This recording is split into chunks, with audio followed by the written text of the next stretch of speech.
Hello, YouTube. It's Hunt back with another episode of Tabletop Recap. We've been doing a lot of D&D recaps recently, so I wanted to kind of separate that a bit, do a little spacing.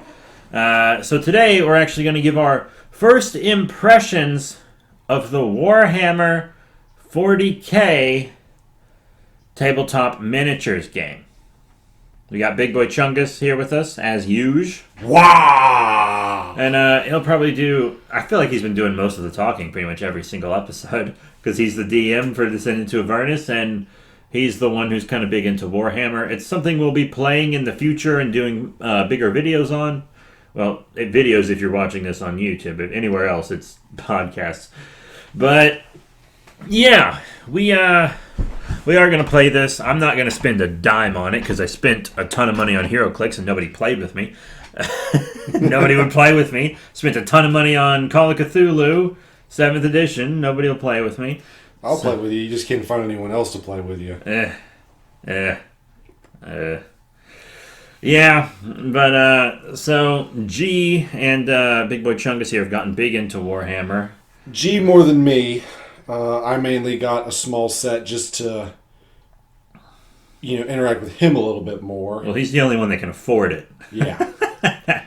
I got enough to play, what's the term? Not professionally, casually. I am very much a casual player of the game.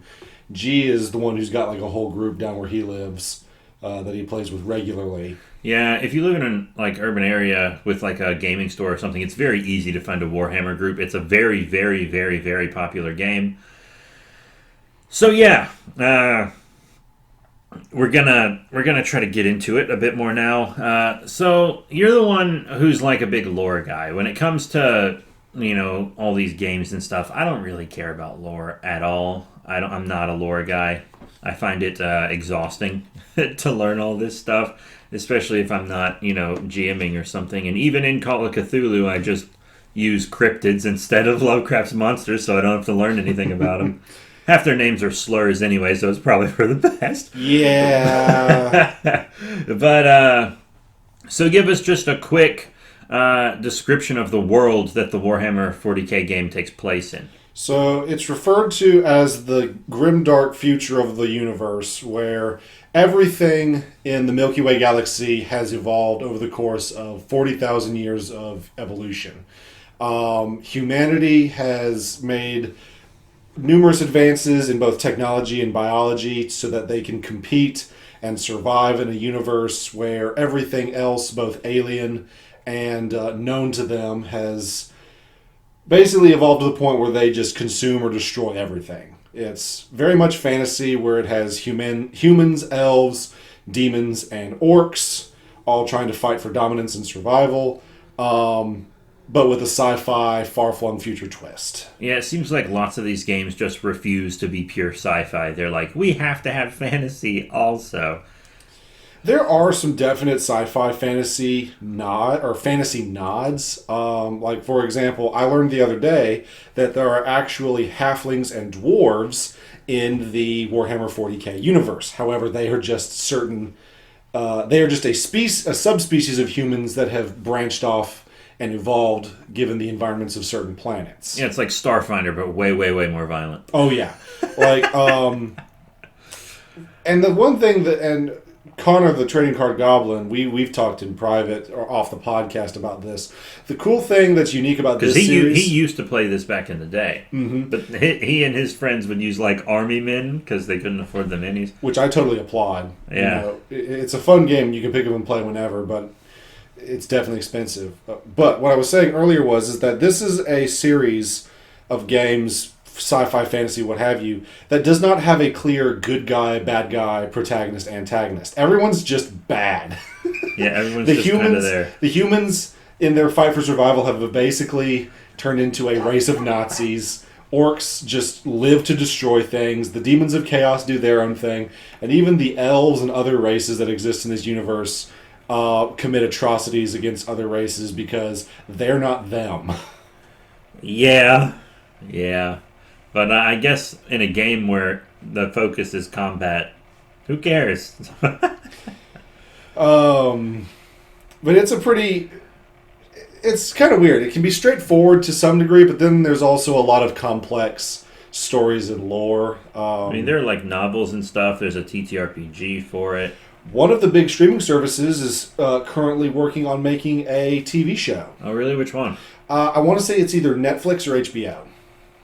Okay, I haven't heard about it from either. That's because it is still very much in production. They barely have a teaser trailer for it. Nothing is really set in stone. If they had a teaser trailer, it'd be set in stone. It's probably more of a proof of concept trailer. Probably. Or it could be something that might go the way of another movie or / TV show of a certain comedian that we're both big fans of, where it just doesn't see the light of day ever. I know who you're talking about. I just don't know if I can say his name without getting demonetized. That's okay, I'm not monetized. Oh. They shut me down a while back. Very well then. But, so yeah, that's, I could go on and on about some of the lore stuff that I've heard from other YouTubers, but one, I am not as big into the Warhammer lore. 40k or as the actual fantasy game is called Age of Sigmar. I'm not as big into those as G, and most of the stuff that I've learned have come from other YouTubers. It seems like you care more about lore than the actual game.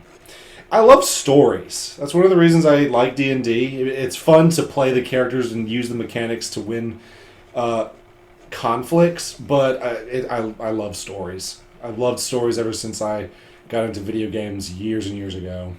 Yeah, everybody loves a good story. But now let's kind of get into the things required to play. I mean, of course you're going to need minis and likely terrain also. This game doesn't have like a playmat. It takes up like an entire table. So this game is very unique because it is, even if you don't have minis or terrain, it is super high maintenance, because much like Dungeons and Dragons or any other tabletop RPG-esque game, it has various editions of rules. They will constantly update things as the story continues throughout this universe that they have created at Games Workshop.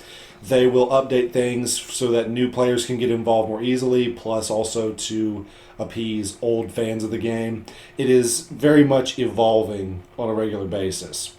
And even if you don't have the minis, which alone are expensive, and you don't have the terrain, which is even more so expensive, you constantly have to keep updating yourself about the mechanics of each individual unit and the general rules of how each army work. And you can do this usually in about one of two ways. 3, if you buy things individually. The first way is you can just go to the Games Workshop website or any other game shop's provider of merchandise, and you can download PDFs of virtual files. You can buy what are known as the Codexes, which are basically big compendiums that they release with each new edition that give you all the latest updated mechanics and stats of each individual unit. And then there's for the more casual people, you can just download individual stat sheets for individual unit types that you can get for whatever your army, your forces happen to have. All of which can be substantially expensive if you don't know where to get it. Yeah, the price of this game really turns me off, and we're going to talk about that kind of in segments. Let's go ahead and talk about the minis. You already have some that you're about halfway done making. So when you get into Warhammer, whether it's Age of Sigmar or 40k as a hobby, it is usually going to be your only hobby if you want to get whole hog into it. Because in addition to having to buy everything, if you're not creative enough to come up with... And it's really expensive. Yeah, really expensive. This game is, I think, too expensive. The miniatures that we're talking about, for this past Christmas, I was gifted the Start Collecting Orcs box, which comes with a number of Orc infantrymen, a couple of elite units, and an armored unit that you can build and paint and customize. This box, depending on where you buy it, can range anywhere from $80 to $100. It has 19 minis in it for $100. 19 minis. And here's the thing. $100 for 19 minis, if they were built and painted, would already be too much money in my opinion. But not only are they not painted, they're not put together. And I know that building and painting miniatures is a hobby by itself. A lot of people do it and don't even play these games. They just like making it like art. But for $100 for 19 minis that you have to do almost all the work on, other than basically designing and printing, that's insane. And now I will say, in its defense, when I was making these, I did go out and I bought some of the tools individually. By the way, I do not mean to talk bad about other companies, but do not buy Citadel or Games Workshop brand tools for these, because just like these miniatures, they charge you out the butt for them. Yeah, they're the same exact tools you can get at your local hardware store, but they're like triple the price, and the only difference is they have the logo stamped on them. Yeah, to give you an idea, like support your local game stores and stuff. Like get the minis from your local game stores, but get the tools from just go to Lowe's. Yeah, go to Lowe's. I will tell you this right now. When I first got this, I had to go out and buy a small X-Acto knife set, and I had to get a little set of wire clippers. Now these wire clippers and the X-Acto knives that I got one from Hobby Lobby and I got one from Lowe's.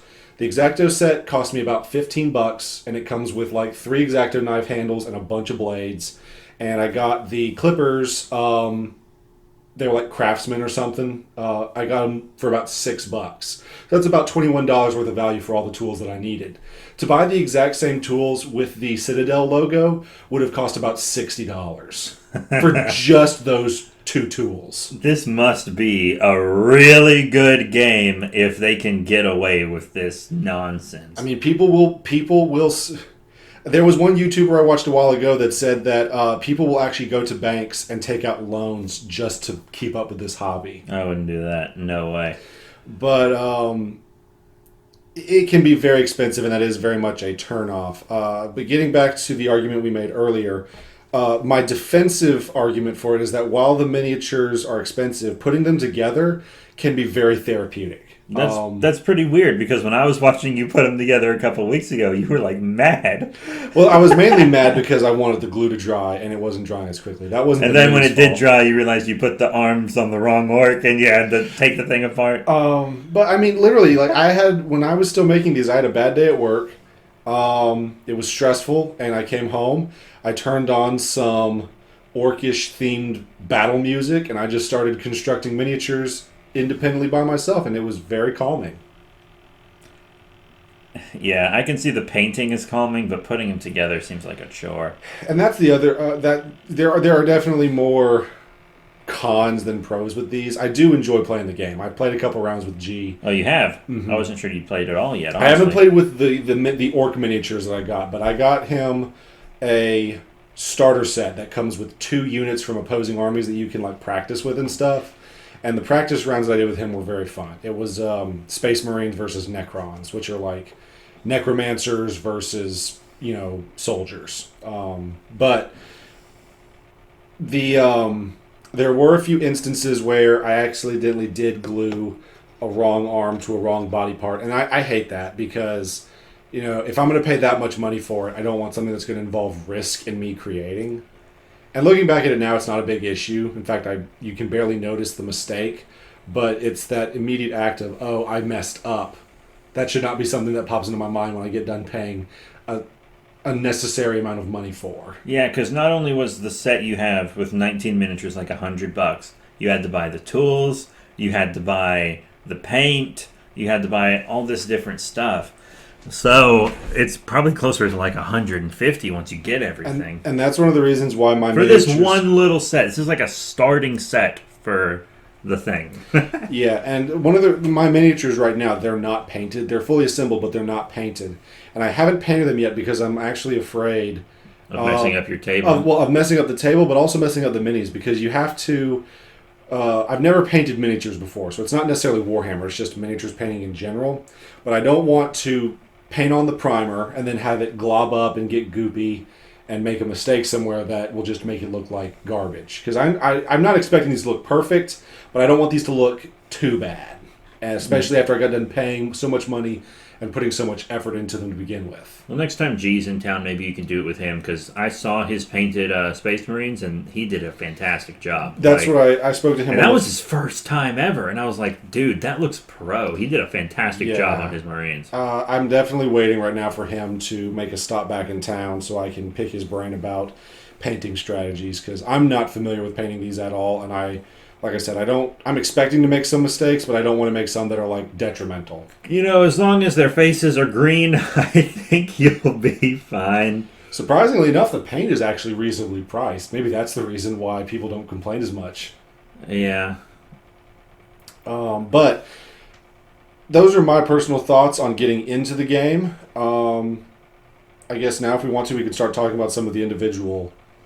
Well, there's also the terrain. Oh, yeah. Well, I'm actually not that familiar with the terrain. I've seen finished products, and the terrain is so extensive on some of these figures that I've seen that other YouTubers have created that you can actually take the little platforms that the miniatures come with, and you can, like, create grass and desert and all kinds of environmental features on the bottom of the stands. I mean, the kinds you put on the table that your minis interact with and work around and etc. But the reason I say that about the minis is that it's just that extensive. Like, even D&D, they don't have environmental effects on miniatures unless they're, like, super specially made or they're premium figures with... Yeah, the premium ones often have, like, a little dirt or something on the bottom, because they're often just painted versions of Nolzur's figures. But with Warhammer, you can actually buy pre-made environment materials, everything from grass to desert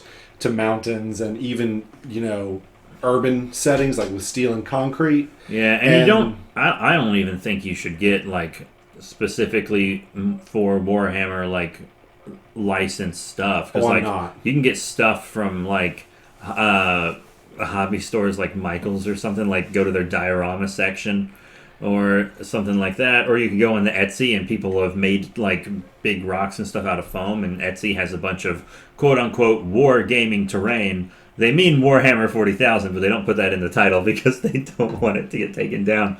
But yeah, there's a lot of gaming terrain on Etsy. And that's probably the more reasonably priced stuff, because that's actually made by not by companies. Basically. Yeah, the Etsy stuff is kind of pricey, but it's also made from scratch. Oftentimes, and it's made completely, and it's like often one of a kind as well.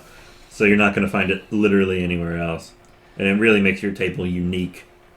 Honestly, I would much rather use my imagination for some of that stuff. Like, if I were to just clear off my gaming table right now, which is never going to happen for your entire life, yeah, because of D&D. But I would much rather use random items I have strewn about my house, books, boxes, crates, cables. I would much rather use home items and say, okay, this is what it represents on this map, and then go from there. I have, like, a bunch of action figure diorama stuff that I could just bring in a duffel bag and you could use, honestly. Like, lots of adult collectible action figures come with, like, diorama pieces, and I would happily bring those that you could put minis on. That'd be fine by me. I would not mind at all. Or you could just, get the little army man stuff that you could put things on, or like Legos, just build it with Legos. That'd probably be really fun. Like, that's completely viable. Just build it with Legos. Oh yeah. That would be funny to see a Lego Games Workshop crossover where you have Warhammer 40k Ultraviolent Grimdark figures in a Lego design. Oh, are these Warhammer 40k minis? Yeah, and we didn't even have to put the price on it because 40k was already there. But I feel like that if you've ever actually bought specialty Lego stuff and sets, those can also be equally expensive. Yeah, Lego's a very expensive hobby, and Warhammer is a very expensive hobby. So combining them, you probably wouldn't save that much. Well, I guess you would, because you could take the Legos apart and build new terrain, and you wouldn't have to buy new terrain every time you needed it or wanted it. Whatever. Just get those Mega Blocks, Dragons, Fire, and Ice things. Those will work. Those were cool. But yeah, the game is fun, if not expensive. And with the help of G, I actually did decide that Orcs was the group that I wanted to play with if ever I'm able to actually play the game with other people. Which didn't surprise me at all, because every time we do something, you go for a really strong, really stupid character. No, I'm dead serious. I know. That's why I'm laughing, because you know me so well. Your favorite DC villain, Solomon Grundy. Your favorite Marvel hero's the Hulk. Actually, it's changed from Grundy to Bane. Okay, specifically the Harley Quinn Bane. Okay, so still stupid then. I was going to say, Comic Bane's smart, and then you were like, the one from the Harley Quinn show, and I was like, okay, well, he's a moron. So, still... I just like brutes. I don't know why, I can't explain it, I just like the brutes. I'm gonna blow up Jamba Juice! Such a weird depiction of Bane. I love it, though. But the thing that really drew me to orcs is that they are, the old saying, if you're going to be dumb, you got to be tough to survive in this world. Orcs are the epitome of that. They are so dumb that they do not care how the laws of physics and the reality works around them. They straight up believe that by painting your weapons and armor certain colors, you get magical properties from them.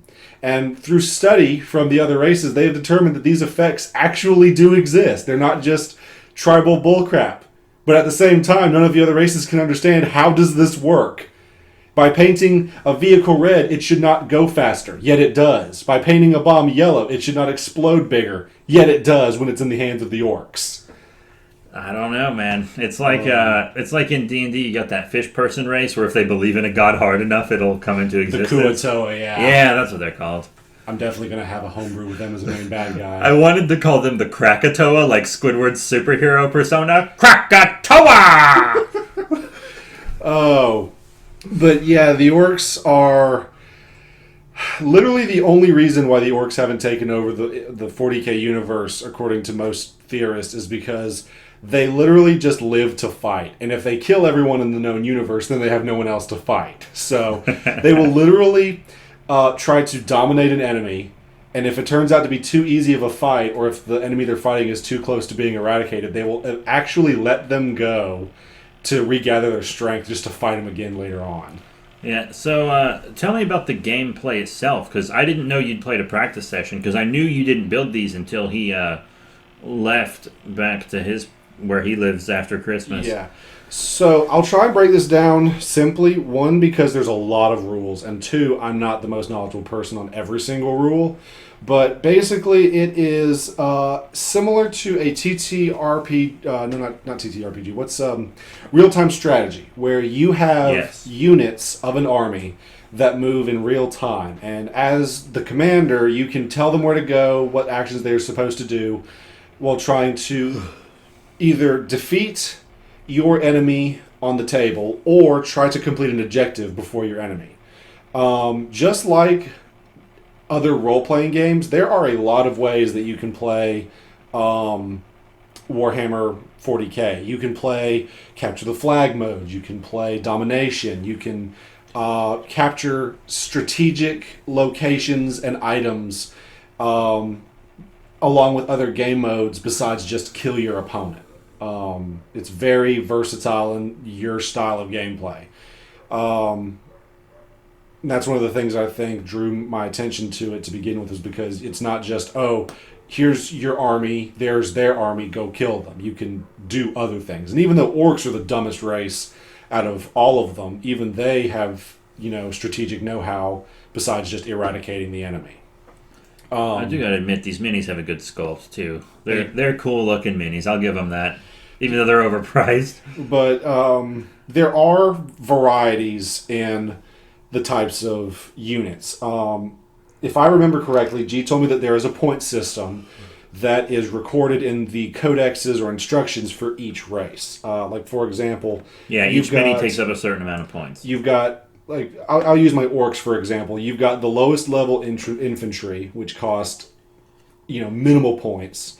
Then you've got elites that cost more than the regular infantry, and then you've got various machines that can consist of artillery, vehicles, aircraft, spacecraft, and other such, and those typically cost the most. Then of course you have champion characters, which are lore specific creatures and units that have unique abilities. And you even have some miniatures that are so big they can barely be considered miniatures, but they're like walking fortresses, and they cost the most points. Typically, if you have one of those, And the most money, I'm sure. Yeah, typically if you have one of those, that's the only thing you have on your field. The one for the Orcs is called the Stampa, and it's about a 5-story tall ramshackled behemoth full of rocket launchers and artillery pieces. Woof. But essentially, your units that are organized into different categories, they move in sync with each other. And one thing that is rather unique about Warhammer 40k is that you actually need a measuring stick to play. Because you pretty much have free range of movement on the board. Because you play on an entire table. You don't play on a mat with little squares. Yes, you play on a full table, and each unit, they don't say move X spaces. They don't say move into certain number of spots. They literally say you have so many inches of movement, or so many centimeters of movement, depending on what country you're playing in. And you've got some units that are like infantry that can move anywhere between 4 to 6 spaces. Vehicles can move pretty much all over the board, however much they want. And unlike the Age of Sigmar Warhammer games, this game has firearms, which, depending on what type of firearm your unit has, can shoot anywhere from 10 inches to 120 inches and just have free range of the board.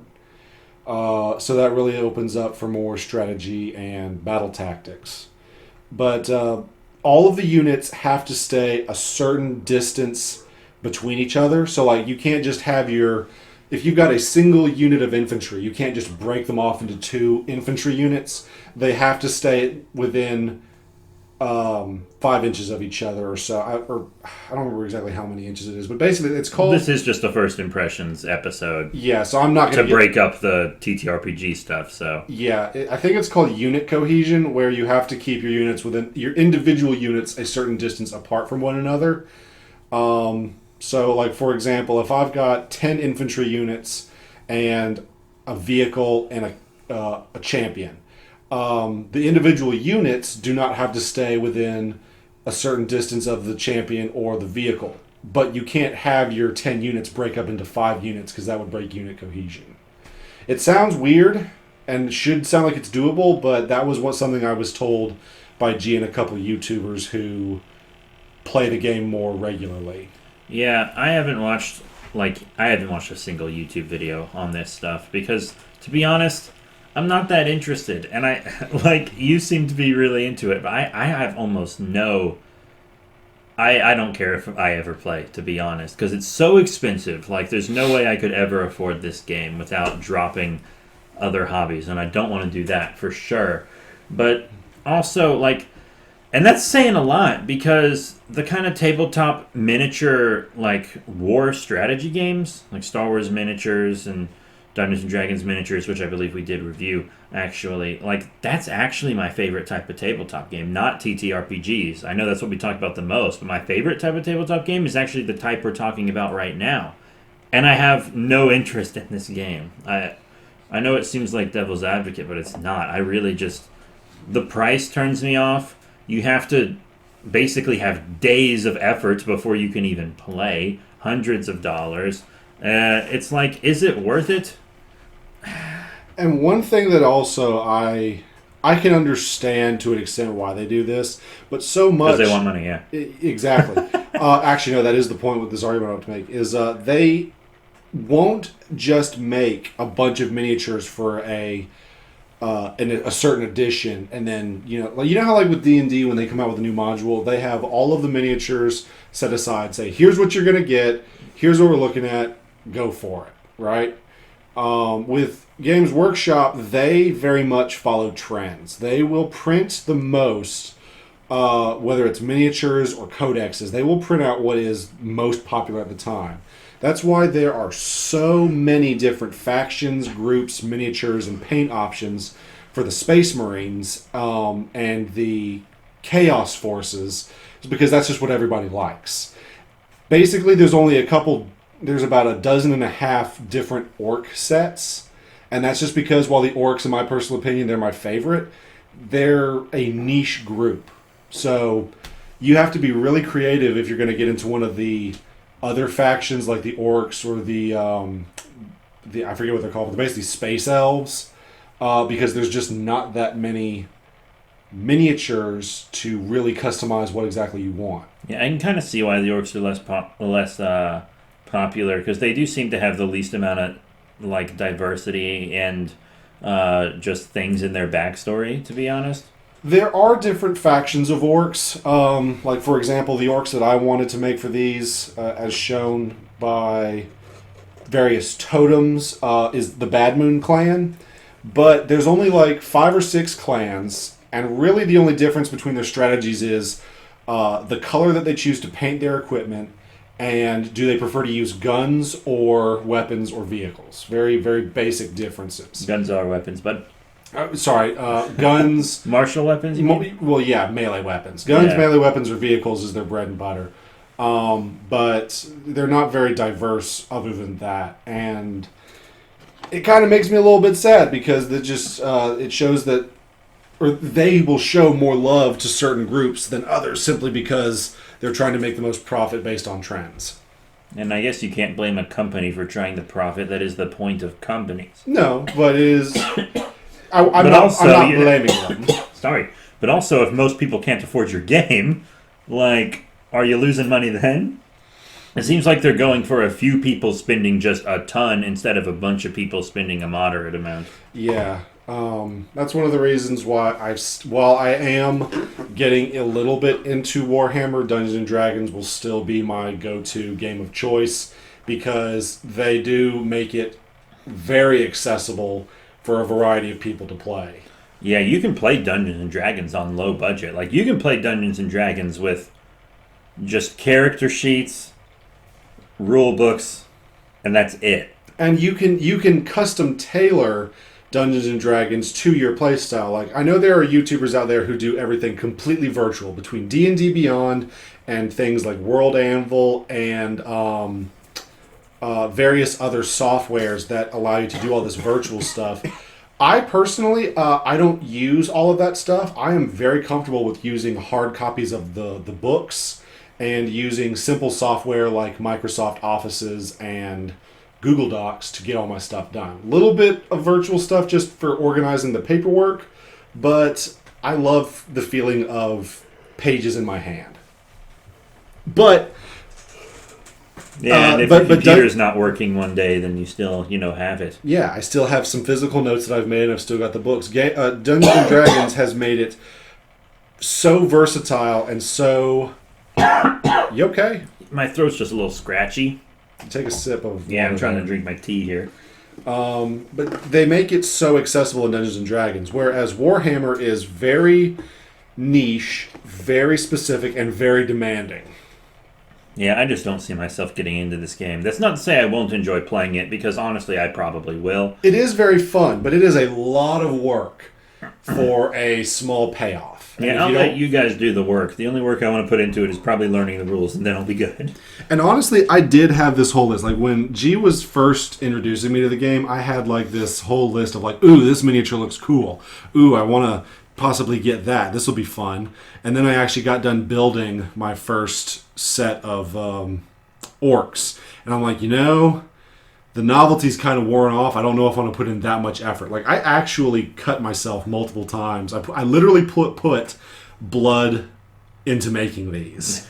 I don't know if I want to do that again. And you put sweat into everything you do. Well, it's just because I'm heavy set. It's okay, we all got bellies. This is the 21st century. The century of the belly. I'm not morbidly obese, by the way. That's just a joke. Yeah, we're just goofing. But it is interesting. I do like it to an extent. Do I want to make it my main hobby? No. Will I be interested to play it with other people? Yes.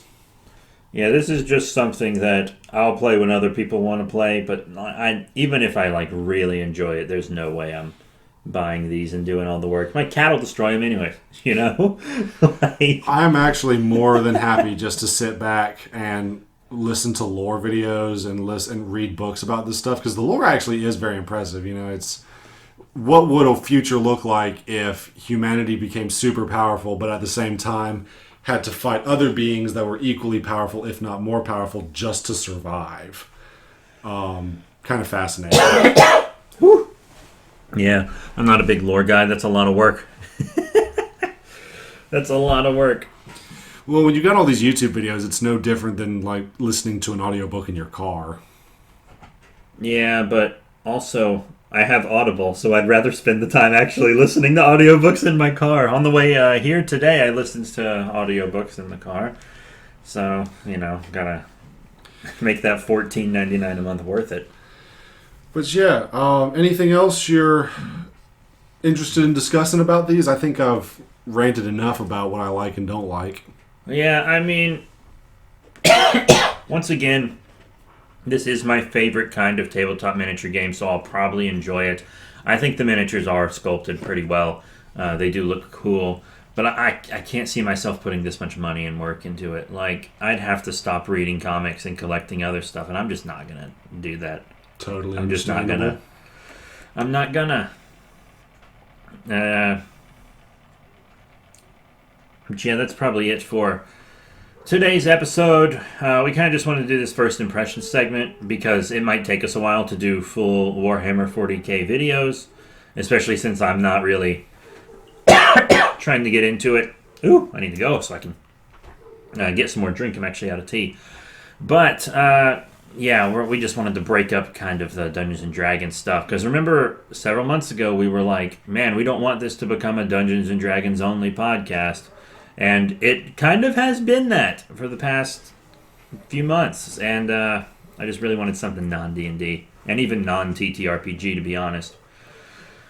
But that's it. There will be more Warhammer 40k videos in the future. Thank you all very much for your support. The next episode will probably be another Descend into Avernus. But, still fun. So that's it. Thank you all once again. And we'll see you all next time. Bye for now.